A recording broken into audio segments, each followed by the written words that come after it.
বিনোদন ও আনন্দের মাধ্যম হলেও টিকটক বাংলাদেশি নাগরিকদের জন্য হয়ে উঠছে এক অদ্ভুত প্ল্যাটফর্ম।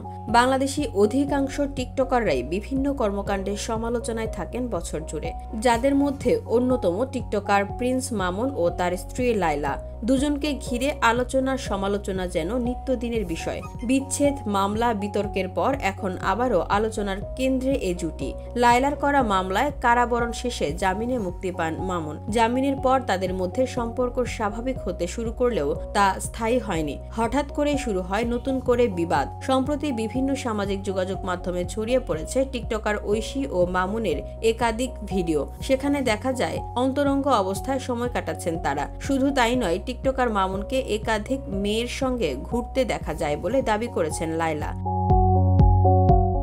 রোববার মধ্যরাতে লিংক ভাইরাল হওয়ার পর মামুনকে নিয়ে এটাই লায়লার শেষ কথা শিরোনামে একটি ভিডিও পোস্ট করেছেন, যেখানে লায়লাকে বলতে শোনা গেছে, সবসময় আপনারা আমাকে খারাপ চোখে দেখেছেন, আপনারা মনে করেন আমিই ভিলেন, কিন্তু বলে রাখি একজন প্রাপ্তবয়স্ক মানুষকে কখনো আটকে রাখা যায় না, কেন আমাকে খারাপ বানানো হয়। তিনি যোগ করেন, আমি মামুনকে নেশা করতে বাধা দেই, মদ না খাওয়ার জন্য বলি, আর মেয়েদের সঙ্গে নষ্টামি করতে নিষেধ করি। এই 3 কারণে আমাকে খারাপ বানানো হয়েছে, হয় এবং আগামীতেও হবে। এই 3টি কারণে 2023 সালে আমাকে হত্যার উদ্দেশ্যে হামলা করা হয়েছিল। আলোচিত এই টিকটক অভিনেত্রী ভিডিও বার্তায় দাবি করেছেন, প্রিন্স মামুন আমার পেটে লাথি দিয়ে বাচ্চা নষ্ট করেছে, তারপরও কোনো অভিযোগ করেনি। সে আমার কাছ থেকে অনেকগুলো টাকা নিয়েছে, তাছাড়া গাড়ি বাড়ি কিনে দিতে হবে, সেই জন্য গতকাল সকালে সে আমার বাসায় অনুপ্রবেশ করে গালিগালাজ করে। ওই ভিডিও বার্তায় নিজের ভালোবাসার কথাও জানান লায়লা।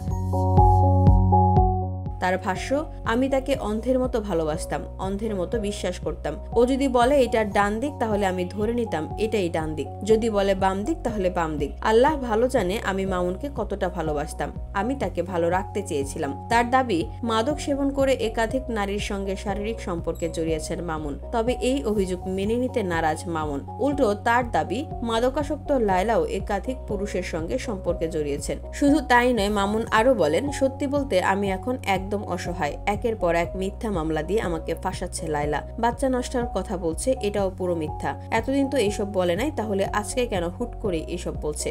শুধু তাই নয়, টাকা খরচ করে মিথ্যা বিয়ের কাগজপত্র বানিয়ে সবাইকে দেখাচ্ছে। দিনের পর দিন ও আমাকে ব্ল্যাকমেইল করেই যাচ্ছে, বারবার মিথ্যা মামলা দিয়ে বারবার আমাকে হয়রানি করছে। উল্লেখ করে তিনি বলেন, একজন মহিলা হিসেবে যত ধরনের সুবিধা নিচ্ছে লায়লা, বারবার মামলার হুমকি দিয়ে শারীরিক চাহিদা মেটাতো তার, এমনকি আত্মহত্যার হুমকিও দিত আমাকে ফাঁসানোর জন্য।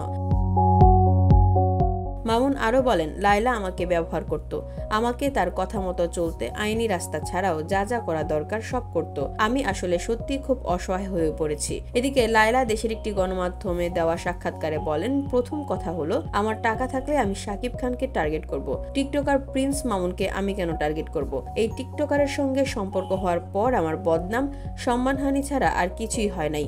এই ধরনের ছেলেরা আমাদের মতো মহিলাদের দেখে টার্গেট করে। VOD Bangla news desk.